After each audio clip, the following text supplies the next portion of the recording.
It's time for FNPS After Hours. FNPS After Hours. FNPS After Hours. FNPS After Hours. Thanks for joining us for tonight's edition of After Hours. FNPS After Hours.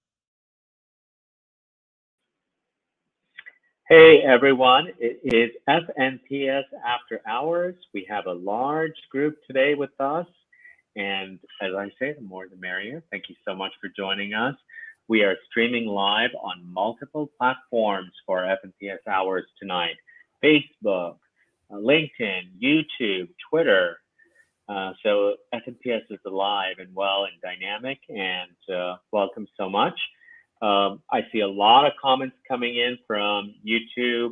We'll be happy to answer some of your questions as they roll in. If you can kindly wait until the very end. As we conclude, we can take your questions and comments live, as I kind of have a feeling that we may be able to answer your questions during the discussion itself. I would like to go ahead and just share my screen very briefly and welcome you all to October Florida Native Plant Month. Happy Florida October Native Plant Month. This is an initiative that was started by Florida Native Plant Society years ago. I believe, Valerie can correct me if I'm wrong, but we're approaching our 10th year anniversary very soon. Maybe this year, maybe a couple years from now, but it's been going on for a while. We're calling this campaign Plantober. As you will see on fnps.org on the main page, this beautiful graphic. If you actually click on the Plantober campaign, you will actually see this nifty merchandise. Yes, we're running a special merchandise campaign for this month. So in case you haven't seen us on socials promoting this, please support us. All 100% of the proceeds benefit Florida Native Plant Society. We have t-shirts, we have tank tops, we even have hoodies for the people that like to be cool. Too cool for school, like I say. We even have the Eco Blend unisex tee for people that are eco-conscious. They come in a variety of different colors. Please consider going to bonfire.com/Florida Native Plant Month 2023.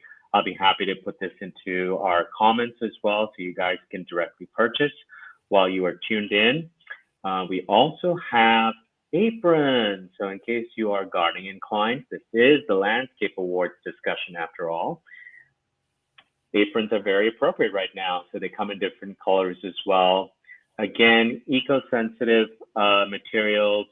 As some of you may know, but some of you do not know, but Bonfire actually uses companies that use at least a partial percentage of their energy from renewables. So they are very eco-conscious. There are some 100% organic cotton t-shirts also available. Please go ahead and support us. And again, happy October Florida Native Plant Month. I'd like to go ahead and introduce our wonderful guests tonight. First up, we have Valerie Anderson. Val, if you'd like to introduce yourself. Hello, everyone. I'm Valerie Anderson, Director of Communications and Programming. I'm usually located in Kissimmee, but right now I'm in Ocala working on one of our Rare Mint projects. Thank you. Linda? I am Linda Davis, Executive Director. Thank you for all being here tonight. Thank you. Hi, Mac. Would you introduce yourself? Hi, I'm MAC Camacho-Viera. I'm a Director at Large at the state level and President-elect for the Tarflower Orange County chapter. Excellent. Joe? Hi, I'm Joe Hudak, and I am a member of the Villages chapter of the Florida Native Plant Society. Wonderful. Welcome, Joe. Wendy?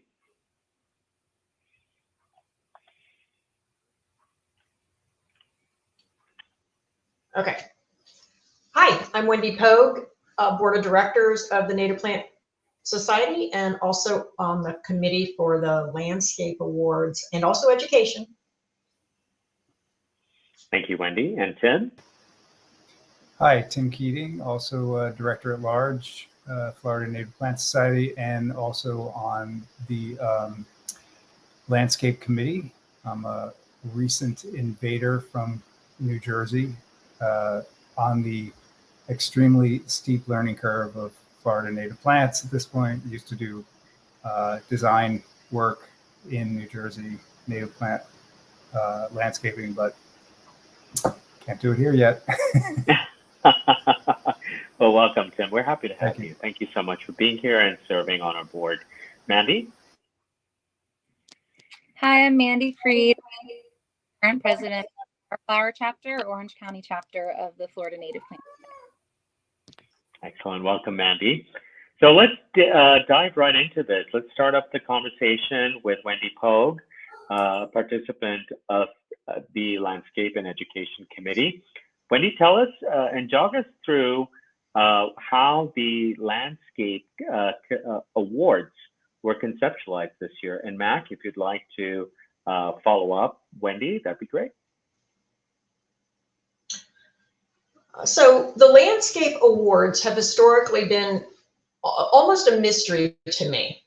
And when I became a part of the combined Education and Landscape Committee, we started having these conversations about, well, never mind what kind of they were before or what whose idea was it, you know, for the Landscape Awards and what did they represent. We thought, well, let's maybe kick it up a notch and have it be a learning tool potentially used in the future. So get a scorecard put together so that everybody could use it, even in their own yards, if they wanted to figure out a little bit more about their yard, what it was providing from ecosystem services, and even to get people to value their yard more as they developed it. Was it providing refuge? Was it great for pollinators? Was it sustainable? And what were the practices were they using moving forward? Were they sustainable practices? For instance, while rubber mulch might be okay in some yards, is it really okay if that's what we're trying to do, you know, long-term in a true habitat type ecosystem, you know, yard? And so we combined multiple scorecards. So we researched what Xerces valued, what the National Wildlife Foundation habitat yards valued, what the Association of Landscape Architects, what was their scorecard? What did that look like? What did the Sustainable Sites Initiative scorecards look like for landscapes? And I find that people across the globe are actually raising the bar in working landscapes, whether they're large or small. And so with that in mind, we created a new scorecard, and we wanted the awards to be, you know, fitting of that. So bringing them up a notch with the stained glass artwork and banners for the yards and things like that, to create a little bit of intrigue and get some energy going as far as the, you know, unveiling of the new Landscape Awards. So that was kind of the inspiration or the challenge, if you will. So that's basically it. Mac, do you want to take it from there or add anything? Yeah. Mac, if you can unmute yourself. I got you. So the awards are very important because they really bring to the forefront the mission and the vision that is the society. It is the complexion of landscapes is very quickly changing, and it's important to highlight the fact that this isn't just a pure aesthetic. It is a necessity as we address different concerns with water availability, soil conditions. These all these things are tantamount. They are cumulative, and they are very much being addressed with the bringing the Landscape Awards to the forefront. So that makes sense. I think you guys did an excellent job by timing it right around October Florida Native Plant Month. Again, a hearty congratulations to the Landscape and Education Committee for really taking this to the finish line. I really, really appreciate it on behalf of the board. If I may just add one last thing. And so this is a multi-step thing because education does very much tie in. This is a behavioral change. It's a societal change. And so it is going to take a little bit of time, but it is definitely something that will become normalized in the way that we address our landscapes in the future. Powerful words. That's a very deep statement, and I wholeheartedly agree, Mac. Thank you. Linda, walk us through the scorecard a little bit and tell us a little bit about the award categories. Sure. Okay. So, and this year we had 4 categories. So, sorry, 3 categories: restoration, single family, and then residential, multifamily, or and non-residential. Oh, and then we also had butterfly gardens, but we didn't get so many applicants in that category. So that there were 4 categories. We got a lot of applicants across all the other categories, and there was a huge variety. So obviously the difference between the restoration applicants and single family came from very sort of different walks of life.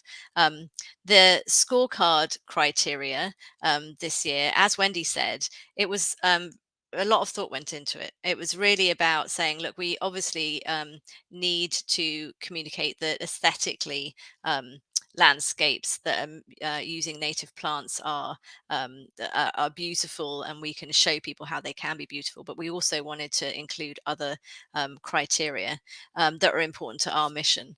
And so I'll just read through some of the categories right now. For example, for us to consider the design context. So do they conserve habitats for threatened or endangered species? Are they within existing developed areas? Have they improved degraded sites?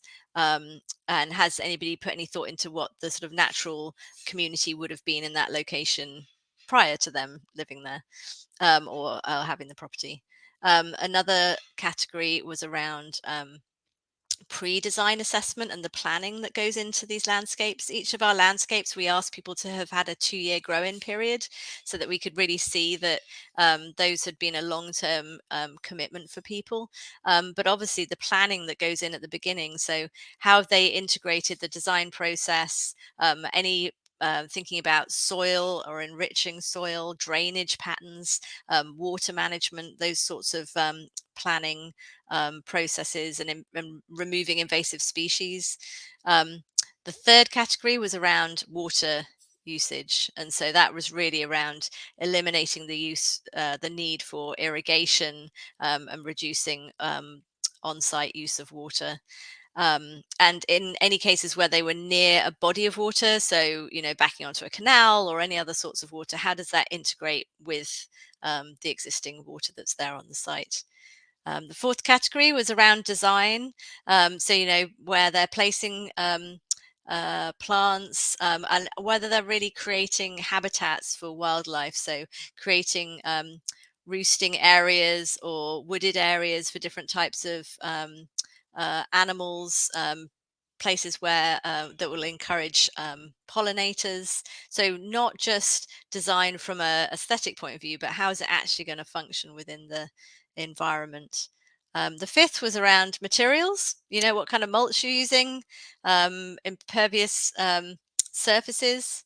The sixth category was operations and maintenance. How sustainable is it? Have we reduced any need for lawn maintenance? The use of what we're going to do with any dead leaves or stormwater. And then educational component. Has anybody thought about how they're going to use their yard to educate other people? And then lastly, any innovation. So, some design quality or other types of innovation that has been applied to it.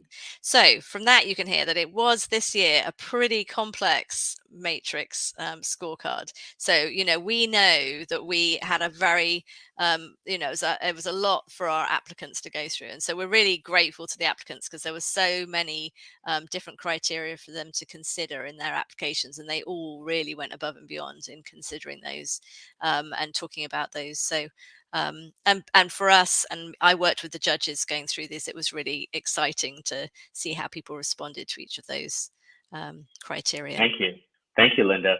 And I want the viewers to know that here at FNPS, we don't want the application to be daunting for you all, but there's a lot of intention behind an application for a Florida Native Plant Society award kind of trains your mind to look for certain elements within your yard and how to apply, and perhaps also give you inspiration on how to garden or landscape just based on what I see as guidance or some suggested ideas that you can implement. I highly encourage our viewership to apply. Don't find it daunting. Take it one page at a time. We got a lot of submissions pretty late in the game, but I would really encourage next year to do it one page at a time if necessary. Slow and steady wins the race. Let's go ahead and congratulate Mandy Morgan-Freed. Mandy, thank you so much for joining us. I believe you won the Garden of Excellence Award. Is that correct? Hi, thank you so much. Yeah, so technically, our Tar Flowers big restoration project that we've been working on 2012 or 2013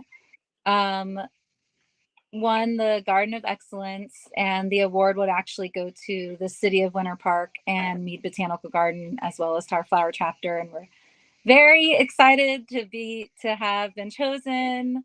It's been a long, hard road. I bet it has. It's a labor of love. Yeah.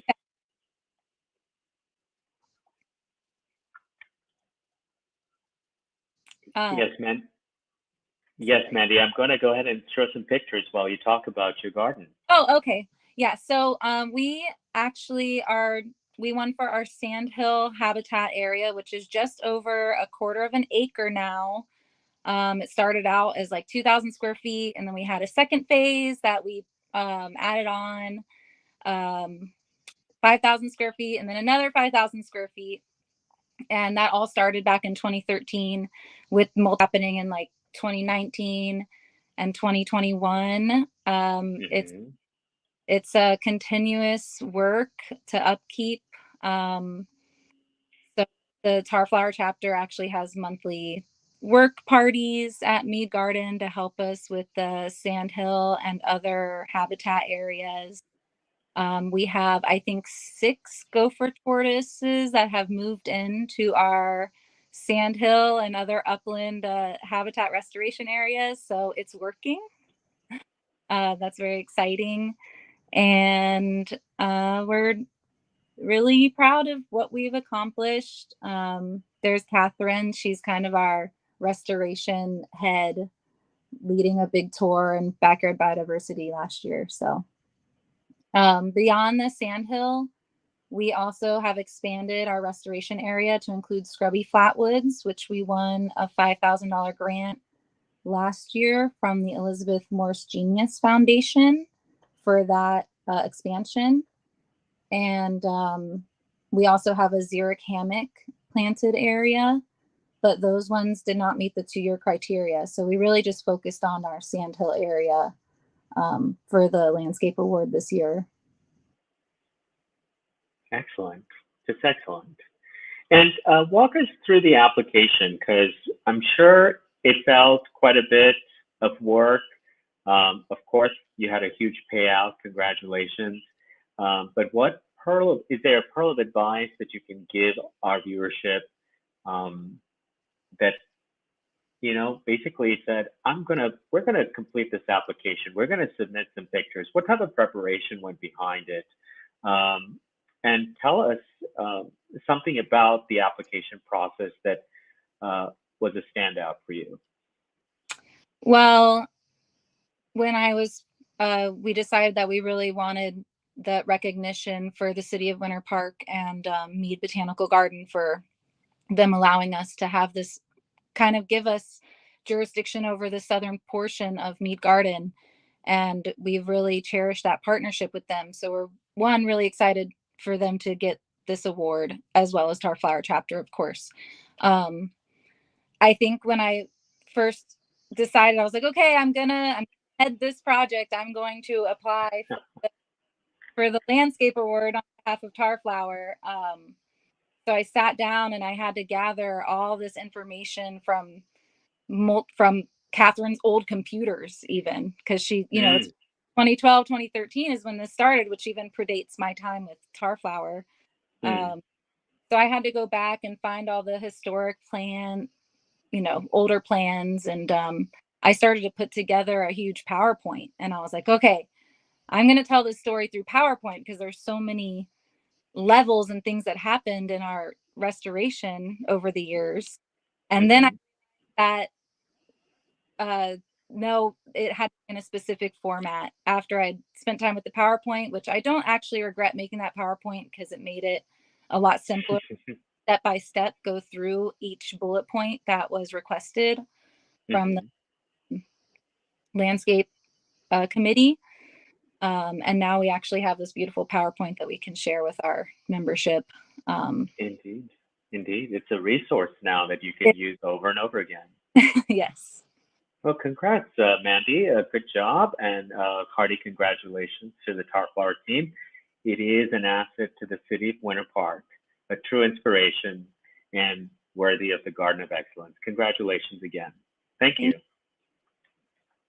All right. Next up we have is Doug Thompson. Doug has just recently joined us. Hi, Doug. We're going to talk about your landscape in a minute. So Doug, if you can unmute yourself, I think I can as well on my end. Doug, if you can introduce yourself to the viewership, and then we can jump right into your photographs. Sorry about that.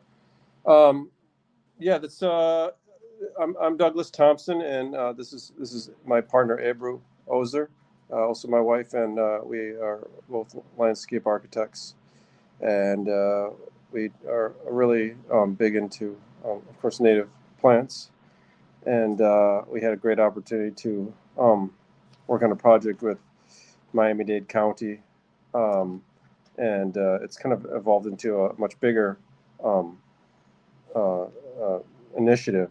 But, they approached us about doing a nature-based playscape or playground.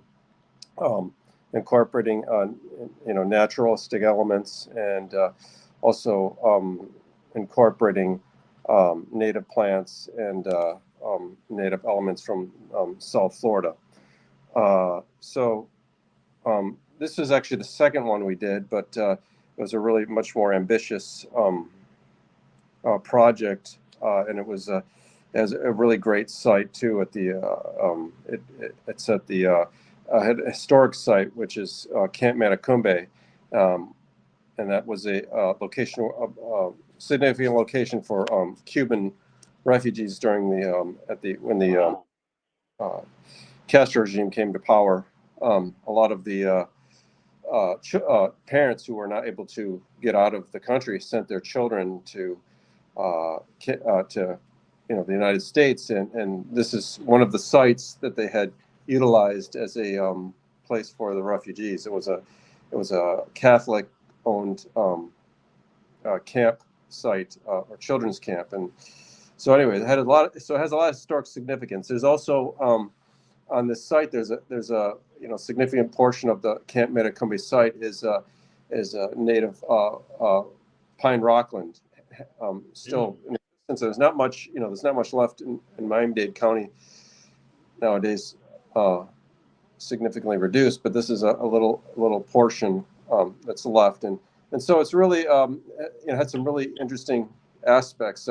The portion that we constructed our design on was actually was partially an open field and partially a place that had been overrun by a huge thicket of invasives, almost entirely invasive species. There was a few gumbo limbos in there, and some sable palmettos, which we were able to salvage and reuse on the site. But our approach is to, this is a usable landscape, and also, trying to incorporate some of the elements from the nearby pine rockland, and then we worked with some of the some experts from Miami-Dade County who helped us with our plant list and made sure that we were utilizing the nothing that would everything that would be appropriate for the location. We obviously include a lot of pine trees, lots of saw palmetto, grasses, lots of cocoa plum, and then we had a lot of butterfly plants, Senna mexicana in there, and some corgi stem passion vines. We got a lot of firebush. It was a very extensive list of plants, and so we wanted to, it's sort of bringing native plants together into an active play space, which can be a challenge because plants are a lot of plants can be very sensitive. They're not made for trampling on, and children of course don't always pay attention to those sort of things. So it was selecting plants that have some durability and also some ability to spring back, but just having to accept that some of the things, there's going to be places where children would go through and not that would make their sort of mark on the landscape in the plants. So I think that's that's really important aspect of native plants, sort of thinking about, is that a lot of times build native landscapes and sort of just look at them as some place that needs to be off limits to people and particularly children. Like, I think children are excluded from landscapes a lot, native plants landscapes. So we just felt that was important, and I think this is a really great opportunity to sort of make that statement and push in that direction, that native landscapes can be for everybody. What a great job. It definitely looks like it's been around for a couple of years. I can see the pine trees spurting up, so that actually takes place after its grass stage. So I commend you. We have a question from our panel. Linda, would you like to pose it to Doug? Yeah, great. So, I mean, I'd love to meet you guys and come down and actually physically see the space at some point, because it just looks so amazing. But my question was around how you heard about the Landscape Awards. So, obviously we just heard from Mandy, and she is part of one of our chapters. So, I was curious about how you heard about the awards. Oh, I've been a member for a while, and sometimes more active than others, and I just have a very high interest in native plants. We try to incorporate native plants in almost in all of our landscapes. Above 90% of the species we use are native in our designs. We try not to use anything. We try to actually create landscapes most of the time that are exclusively native plants.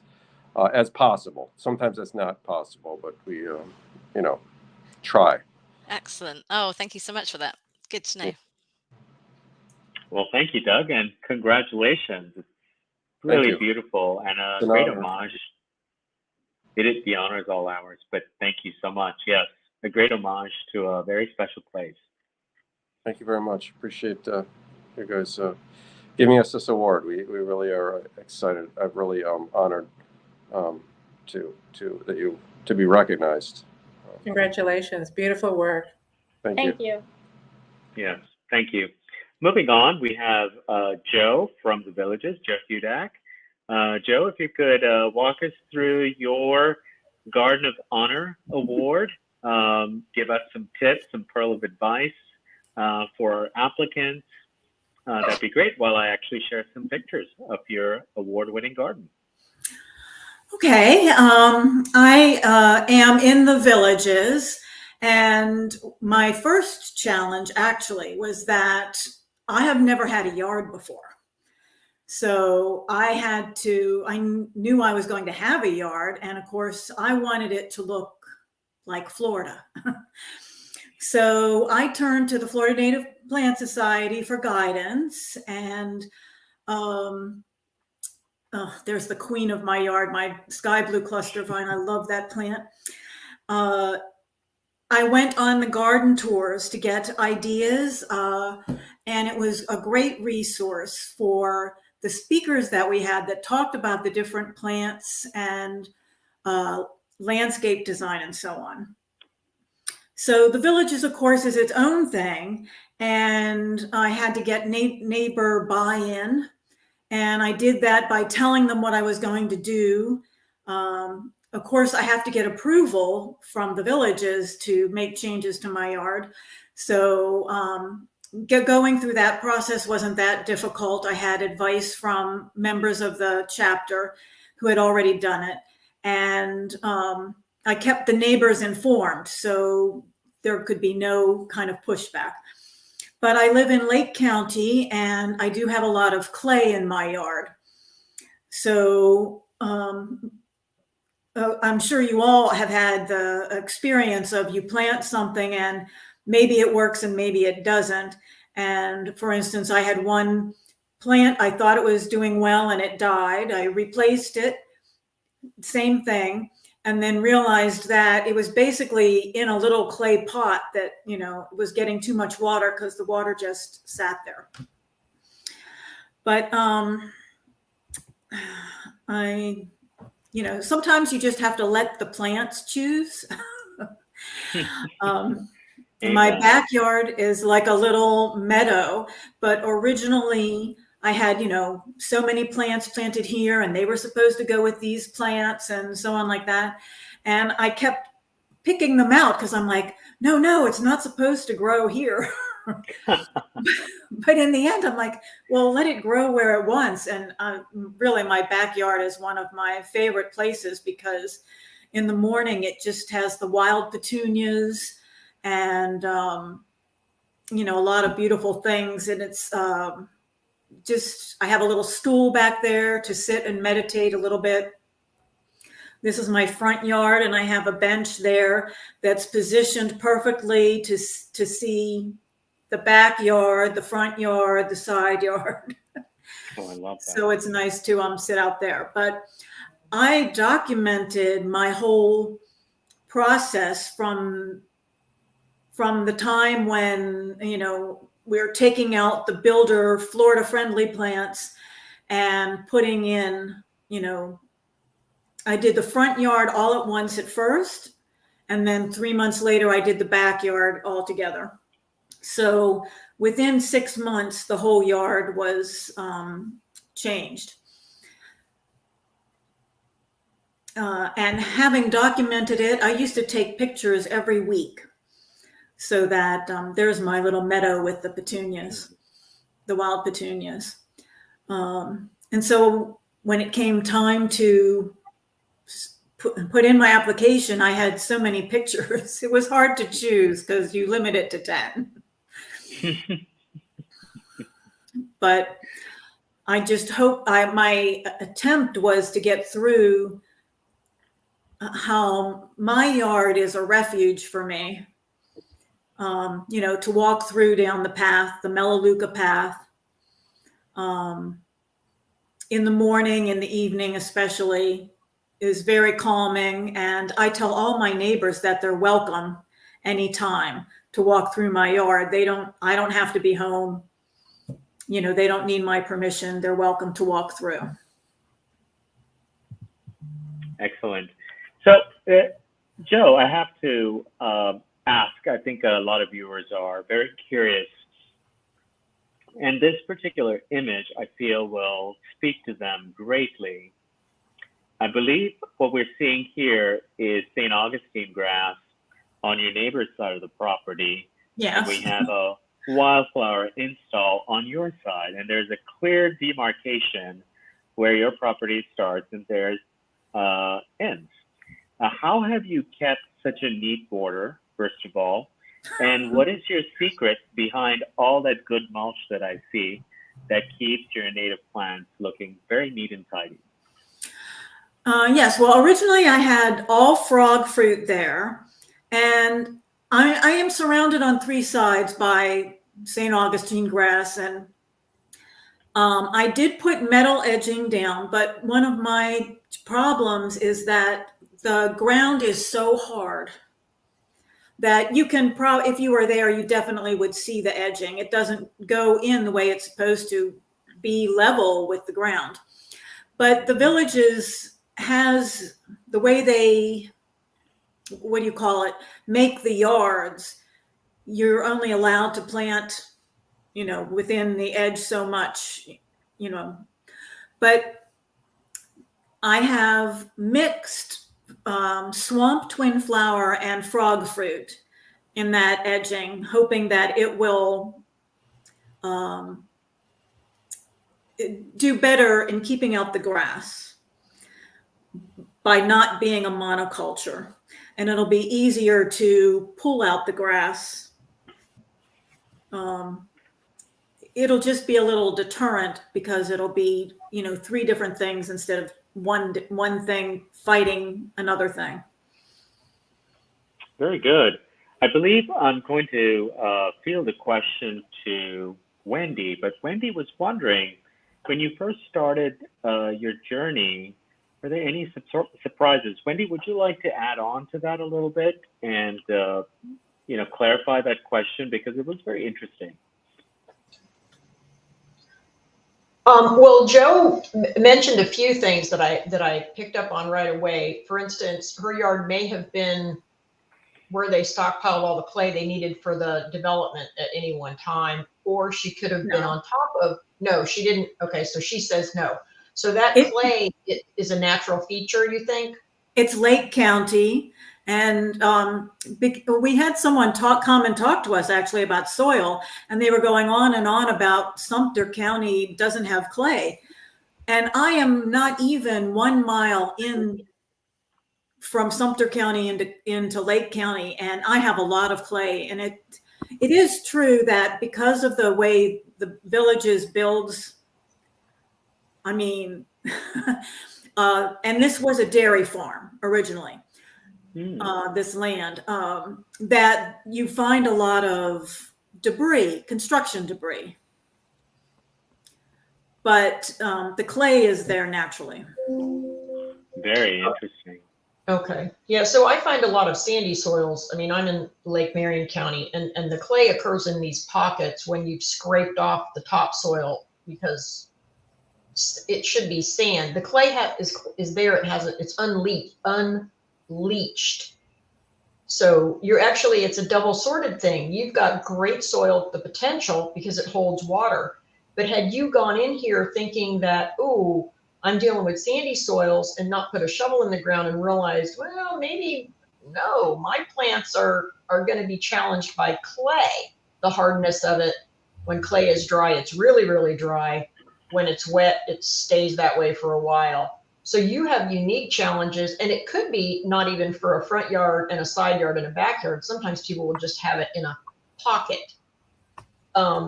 So that's interesting that you took those challenges, and I love the fact that you're letting the plants dictate a bit about, that you're taking away those preconceived notions you had about you must go here and you must thrive here, and you kind of had to throw that out the window a little bit instead of just killing yourself to force it to be.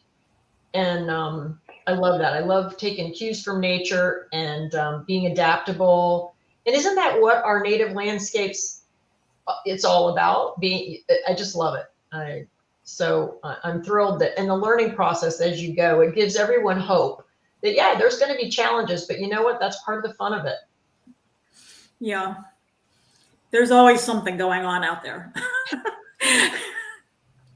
Surprise! And this is my wildflower garden, and it sits right outside my office. And when I had a job, it really just kept me on the ball, looking out there and watching we have a black snake. We've named him, my neighbors and I, because he's always there. We named him Bruno. But watching him and watching all the bees and the butterflies and the hummingbirds. And this plant, I just love this plant because it blooms, the sky blue cluster vine, from now. It just started until April. And you can just hear it hum with the bees. Mm-hmm. We have several species, and I know Doug is on the group panel here. We have a South Florida representative of Jacquemontia. So it's really cool to see Jacquemontia, sky blue cluster vine, the genus, being kind of representative of where it's found in the state too. So it's pretty cool. We have a question from Linda. Linda, did you have a question for Joe? I did, yeah. So one of the things I just wanted to say that, looking at your application that was really great was the way you expressed how you use your garden to educate other people. And I wondered if you could speak to that a little bit about how you go about doing that. Okay, well, a couple of things have evolved. One was our chapter is, I would think our chapter is relatively new. I don't know, maybe you know, but I think it started around 2016, which was right when I moved here. And the president at the time, Steve Turnipseed, asked me to write a blog about my journey of converting the yard. So I did that. It's called In Joe's Yard. And I did it once a week. I had an entry. I talked about how I decided what to put in my yard, how I applied to the ARC, the committee, to get the permission and all this. And then I wrote weekly entries on different plants or experiences I had that week, which sometimes included the neighbors driving by and making comments and trying to, tell them, well, that's what this is. This frog fruit is instead of grass, and it supports, these butterflies and wildflower, butterflies and caterpillars. But then we started the Facebook page. So I stopped the blog and went on to the Facebook page, and I just contribute to that all the time. I post pictures of what's blooming in the yard now. And we do a garden tour, an annual garden tour, our chapter.